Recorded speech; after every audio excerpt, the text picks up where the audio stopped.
ایک وقت تھا کہ فرانس کا بادشاہ ننگا ہی دربار میں آ جایا کرتا تھا کیونکہ انہیں تمیز نہیں تھی۔ وزراء اور مشیر دربار ہی میں پردوں کے پیچھے پیشاب کر دیا کرتے تھے۔ اسی بدبو کے خاتمے کے لیے پھر مصنوعی خوشبوؤں پر کام کیا گیا۔ پورے یورپ میں نہانے کو کفر سمجھا جاتا تھا، اسی لیے یورپ کے لوگوں سے سخت بدبو آتی تھی۔ ڈنمارک کا دارالخلافہ کوپن ہیگن ہے، آج بھی اس شہر کے کئی گھروں میں نہانے کے لیے حمام نہیں ہے۔ روس کے لوگ بھی صفائی پسند نہیں تھے۔ مشہور سیاح ابن فضلان نے لکھا ہے کہ روس کا بادشاہ بھی پیشاب آنے پر مہمانوں کے سامنے ہی کھڑے کھڑے شاہی محل کی دیوار پر پیشاب کرتا۔ چھوٹے اور بڑے پیشاب دونوں کے بعد کوئی استنجا نہیں کرتا۔ ایسی گندی مخلوق میں نے نہیں دیکھی۔ اندلس میں لاکھوں مسلمانوں کو قتل کرنے والی ملکہ ایزابیلا ساری زندگی میں صرف 2 بار نہائی۔ اس نے مسلمانوں کے بنائے ہوئے تمام حماموں کو گرا دیا تھا۔ مسلمان ہر روز نہاتے تھے، اس لیے اسے جسم کی یہ صفائی اچھی نہیں لگتی تھی۔ اسپین کے بادشاہ فلپ دوم نے اپنے ملک میں نہانے پر مکمل پابندی لگا رکھی تھی۔ اس کی بیٹی ایزابل دوئم نے قسم کھائی تھی کہ شہروں کا محاصرہ ختم ہونے تک داخلی لباس بھی تبدیل نہیں کروں گی، اور محاصرہ ختم ہونے میں 3 سال لگے، اور غالباً اسی گندگی کے اثرات کے زیر اثر وہ مر گئی تھی۔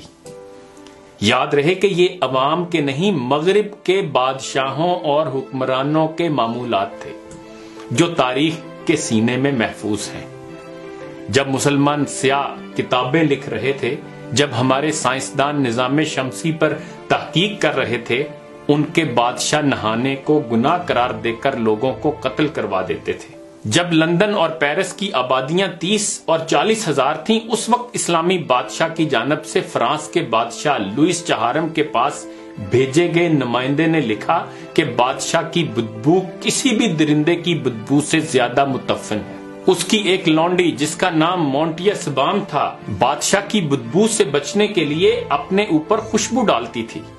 فرینچ پرفیوم بہت مشہور ہیں، اس کی وجہ یہی ہے کہ پرفیوم لگائے بغیر پیرس میں گھومنا ممکن نہیں تھا۔ ریڈ انڈینز جب اہل یورپ سے لڑتے تو گلاب کے پھول اپنی ناک میں ٹھونس لیتے تھے، کیونکہ اہل یورپ کی تلوار سے زیادہ ان کی بدبو تیز ہوتی تھی۔ فرانسیسی مورخ دریبار کہتا ہے، ہم یورپ والے مسلمانوں کے مقروض ہیں، انہوں نے ہی ہمیں صفائی اور جینے کا ڈھنگ سکھایا، انہوں نے ہی ہمیں نہانا اور لباس تبدیل کرنا سکھایا۔ جب ہم ننگے دھڑنگے ہوتے تھے، اس وقت وہ اپنے کپڑوں کو زمرد، یاقوت اور مرجان سے سجاتے تھے۔ جب یورپی کلیسا نہانے کو کفر قرار دے رہا تھا، اس وقت صرف قرطبہ شہر میں ہی 300 عوامی حمام تھے۔ ڈنمارک سے محمد اسلم علی پوری لکھتے ہیں کہ میں اپنے ایک یورپین دوست کے گھر بیٹھا تھا تو میں نے اسے بتایا کہ یہ تمہارے قالین بھی مسلمانوں سے آئے، یہ کافی جو ہم پی رہے ہیں یہ بھی مسلمانوں سے آئی، یہ الگ تھلگ باورچی خانہ بھی عورت کے پردے کے پیش نظر مسلمانوں نے بنایا، یہ باتھ روم اور شیمپو وغیرہ بھی ہمارا ہی تحفہ ہے، یہ ہسپتال اور آپریشن بھی ہمارے ابوالقاسم الزہروی کے ذہن کی تخلیق ہے، سائنسی اور دوسرے علوم بھی ہم نے تمہیں دیے۔ اس یورپی نے ہنس کر پوچھا کہ پھر ہمارا کیا ہے؟ تو محمد اسلم علی پوری نے جواب دیا کہ تمہارے پاس اس وقت علم ہے، اس کے حاصل کرنے کا تو ہمیں حکم ہوا تھا، پہلی وحی کا پہلا لفظ ہی اقرا یعنی پڑھو تھا۔ ہمیں ہمارے پیارے نبی حضرت محمد صلی اللہ علیہ وآلہ وسلم نے فرمایا تھا کہ علم حاصل کرنا ہر مرد اور عورت کا فرض ہے۔ تم خوش قسمت ہو کہ تمہارے پاس علم کا خزانہ ہے، تمہیں ہم سلام پیش کرتے ہیں۔ جب ہم علم حاصل کر لیں گے تو ہم بھی انشاءاللہ دنیا میں ترقی کر جائیں گے۔ یورپ نے اسلام کے سنہری اصولوں پر ہی عمل کر کے ترقی کی ہے، اور یہ حقیقت ناقابل تردید ہے۔ اسی لیے تو اقبال نے کہا تھا، مگر وہ علم کے موتی کتابیں اپنے آبا کی، جو دیکھیں ان کو یورپ میں تو دل ہوتا ہے سی پارا۔ اور ابھی تو ہمارا یہ حال ہے کہ مغرب ہم سے ہماری سائنس، ہمارا علم، ہماری ترقی کے راز لے گیا، اور ہمیں بدلے میں احساس کمتری دے گیا، ہمیں فیشن نامی لفظ کے ساتھ بےہودگی دے دی، ہمیں ماڈرن بنانے کے نام پر بے حیائی دے دی۔ ہم نے ان کی دی ہر اس چیز کا ویلکم کیا جس سے ہم پوری طرح تباہ ہو سکتے تھے۔ انہوں نے ہمیں آزادی کا نام اور ساتھ غلط تعبیریں دے دی۔ پھر ایسا ہوا کہ وہ چاند پر جا رہے تھے، ہم تفرقہ پرستی پر بحث کر رہے ہیں۔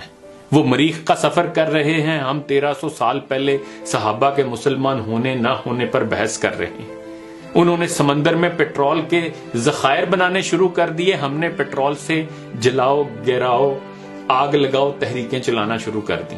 انہوں نے ادب میں ایسے شاہکار تخلیق کرنے شروع کیے جو افکار بدل دیں، تو ہم نے لب و رخسار، چائے کی پیالی اور کالج کی لڑکی جیسے موضوعات تک ہی اپنے ادب کو محدود کر لیا۔ انہوں نے قرآن کو اپنی تحقیق کا حصہ بنا لیا اور ہم نے اچھے قیمتی غلاف بنانا شروع کر دیے اور طاق کی سجاوٹ کے مقابلے شروع کر دیے۔ انہوں نے عمر فاروق کی سادگی اپنا لی اور ہم نے قارون کی عیاشی کو اپنا مقصد حیات بنا لیا۔ جب وہ اپنے بچوں کو زندگی کی حقیقت اور تاروں پر کمندیں ڈالنا سکھا رہے ہیں، ہم سکول، کالج اور یونیورسٹیز میں رٹے لگا کر فرسٹ، سیکنڈ اور تھرڈ پوزیشن لینے کے گر بتا رہے ہیں۔ اہل دانش سمجھتے ہیں کہ آئندہ جنگیں میدان جنگ میں نہیں، کلاس رومز میں لڑی جائیں گی، اور آج ہم اپنی نئی نسلوں کو مادیت پرستی کی بھٹی میں جھونک کر صرف پیسے کو ترقی اور کامیابی کا استعارہ قرار دے رہے ہیں۔ وہ اپنے بچوں کو جینا سکھا رہے ہیں اور ہم ایک دوسرے سے جیتنا سکھا رہے ہیں۔ جب وہ شیکسپیئر اور گوئٹے کے کلام کو الہامی اور روحانی کلام ثابت کرنے کی کوشش کر رہے ہیں، عین اسی وقت ہم اقبال کو مشکل اور فرسودہ قرار دے کر اپنے نصابوں سے فارغ اور پھر کمال ہوشیاری سے دیس نکالا دے رہے ہیں۔ حالانکہ اقبال مشکل نہیں، دراصل ہم تاناسان ہو گئے ہیں۔